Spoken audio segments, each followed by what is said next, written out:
So the US ambassador to Israel suggests that Israel has a biblical right to large parts of the Middle East, even saying it would be fine if they took it all. Biblical right. In 2026, right. Because nothing stabilizes a modern geopolitical conflict like Bronze Age land claims. Now let's separate emotion from facts for a second.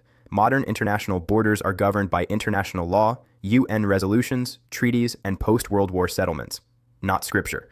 If we start redrawing maps based on religious texts, half the planet would be filing property claims by Friday.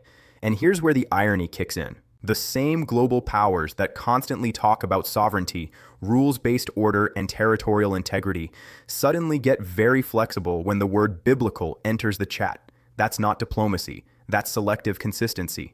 Now let's add context. The Israel-Palestine conflict didn't begin yesterday.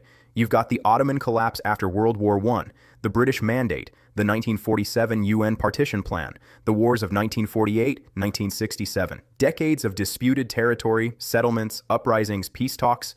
This is one of the most complex geopolitical conflicts on Earth. And injecting religious entitlement language into it, that's like pouring petrol on a fire and calling it conflict resolution. Since the latest escalation, tens of thousands of Palestinian lives have reportedly been lost, with figures cited above 70,000 in some reporting, alongside devastating civilian casualties and destruction. Whether you call it war, disproportionate force, humanitarian catastrophe, one thing is undeniable. Ordinary people suffer. Families, farmers, children, people who have absolutely no say in diplomatic statements.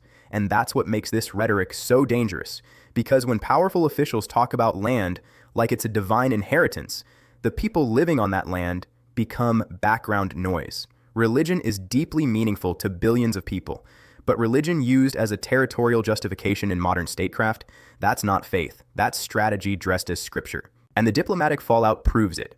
Arab and Muslim nations condemned the remarks immediately, calling them inflammatory, destabilizing, and contrary to international law. Because when you suggest one nation has a holy right to take it all, you're not just making a comment, you're destabilizing an entire region. If we're serious about peace, then the language has to match that seriousness. You don't calm tensions by validating maximalist territorial claims.